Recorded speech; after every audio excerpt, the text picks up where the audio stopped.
Are you like her? Someone who had a dream but slowly started losing it because of what people say? Because of your situation, your background, your reality? Then don't skip this story, because this might be your story too. In a small, dusty village, an 8-year-old girl sat on the ground with an old, slightly torn book in her hands. Her home was simple. Walls faded, roof barely holding. Outside, her father worked in the fields, his hands rough from years of farming. Her mother helped him quietly, carrying water, managing whatever little they had.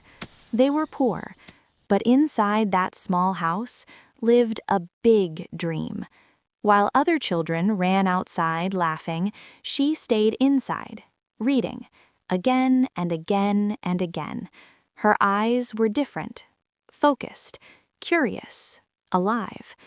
One day, she saw a doctor in the village, and something changed inside her. That night, she whispered to herself, "I want to become a doctor." Not for status, not for money, but to heal people like she saw that doctor do. And from that moment, her life had a direction. Years passed. The same girl, now older, still studying. Late nights, dim light, silent struggles. No fancy school, no private tuition, no comfort, just effort and dua. Her parents never stopped her. They didn't understand everything she studied, but they understood one thing.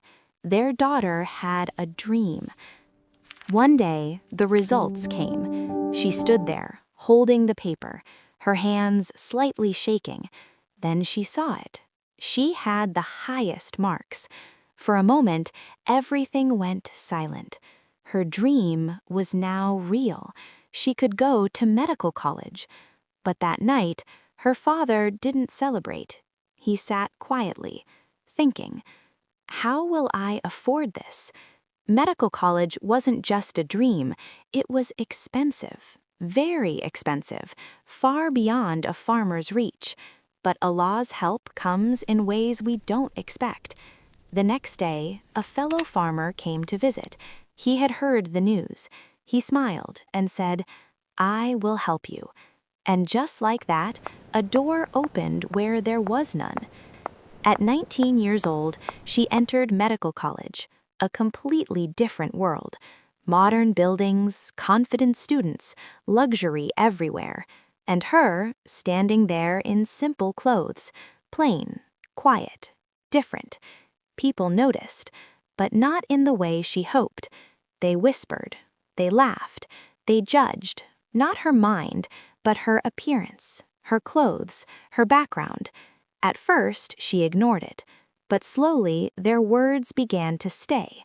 She started looking around more, comparing herself, watching what others wore, how they talked, how they walked.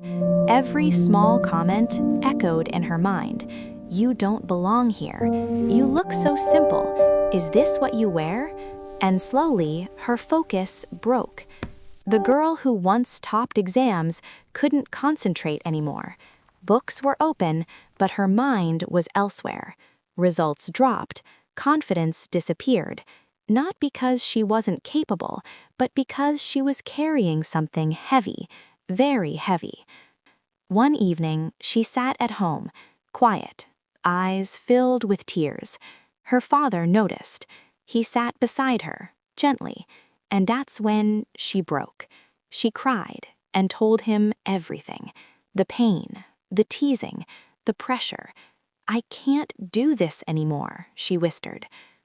The words that changed her life. Her father listened, silently.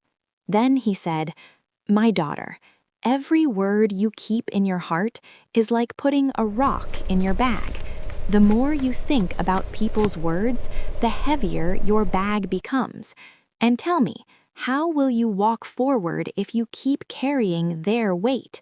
And he said, "Allah chose you for this path, not people." Then he recited, "Indeed, Allah is gentle with his servants. He provides for whom he wills. You reached here because of Allah, so why are you letting people decide your future? Drop the rocks and walk. That night, something changed. She realized she had been carrying people's opinions instead of her purpose.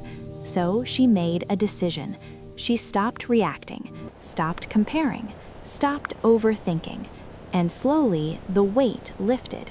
Her mind became clear again, her focus returned, and once again she began to rise. Years later, that same girl, the one who sat on the floor at age 8, the one who cried at age 19, stood in a hospital as a doctor, calm, confident, strong. Not because life was easy, but because she learned what to carry and what to let go. So ask yourself, are you carrying what people said about you? Are you holding on to words that were never meant to stay? Because the truth is, the more you carry them, the harder your journey becomes. But the moment you let go, you rise.